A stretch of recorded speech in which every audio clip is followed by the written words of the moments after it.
Now, joining us this morning to talk more about this topic is SANDAG Executive Board member and Mayor of San Marcos, Rebecca Jones. Good morning, Mayor. Good to see you as always. Good morning. Great to see you.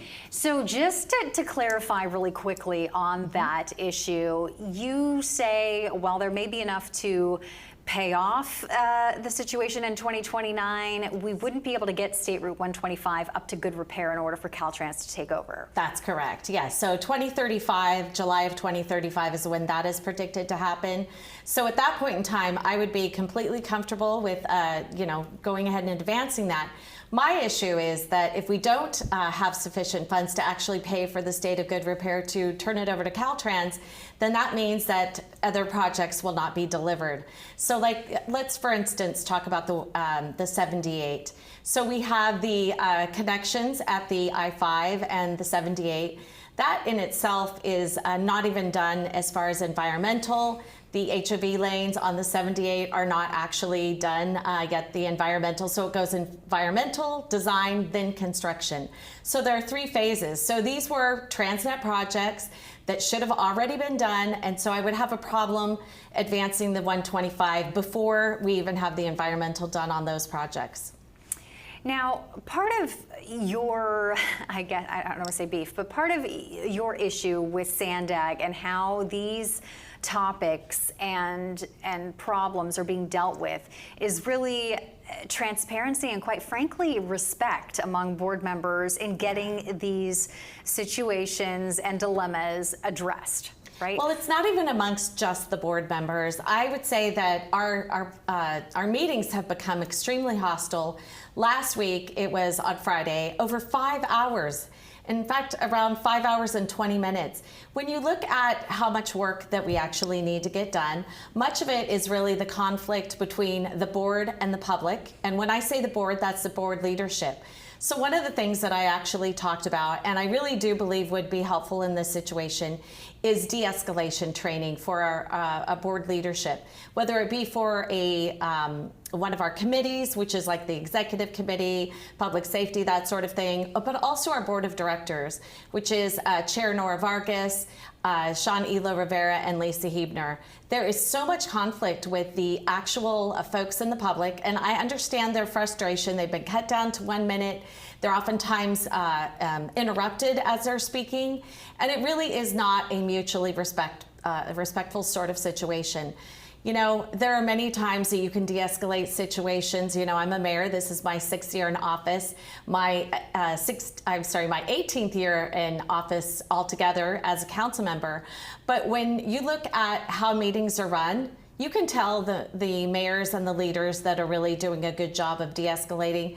They don't engage, they don't fight, they don't interrupt, they just let people have their voices heard. And that's a really important part of the process and the public process. You know, many times the transparency is just not there. We are not given information until the last minute, but the public is given the same information at the last minute, and it's very frustrating. So as a member of the board, I think that, you know, I'm going to continue to encourage, and, you know, I'll probably likely try to get that on the agenda, being that I'm on the executive committee. But I think moving forward with de-escalation training and trying to figure out how to calm the situation. It's at a boiling point. It's just not a good situation, Lauren. And it's hard to get work done when that happens. Yeah, we don't have much time left, but yes. I do want to address another topic that has come up, and that is the state looking at this road charge, something that would sound very familiar to San Diegans, being that we've discussed the mileage tax, which it sounds very much like. Can you talk about whether that's being discussed at SANDAG? Yes, so we are not discussing the state. Everyone knows that it's kind of lurking around. One of the things that, you know, a lot of folks don't understand is there was always going to be predicted a federal road user charge, a state road user charge, then a local road user charge. The distinct difference with those 3 charges is that the state road user charge will be to repair roads. The local road user charge that many times I kept bringing up, and if you recall all the discussions on this, that was to pay for transit and then also bike lanes. There was never any money in there to actually pay for road improvements or maintenance. So that was many of the board members bringing up things that were completely untrue. The state road user charge is predicted to fill the void of the gas tax, being that, and that's surprisingly that it actually could be to fill the gap. But as we move over to alternative fuels, that really is something that does need to happen there, does need to be repair of the roads. But I will definitely not be supporting at any point in time a road user charge that actually pays for something other than a road usage.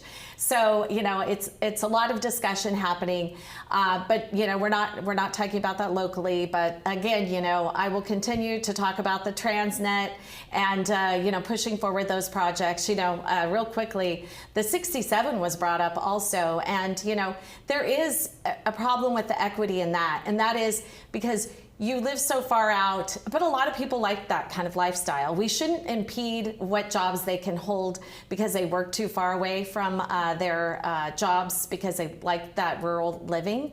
But that's happening because we're not doing the road improvements. They simply can't even get out in a safe manner to evacuate if there's a fire, which oftentimes there are fires in the backcountry. So talking about those sorts of things, we've got to get those Transnet projects done. All right, and I know we'll continue this conversation as SANDAG continues to meet on this. Rebecca Jones, thank you so much. Thank you.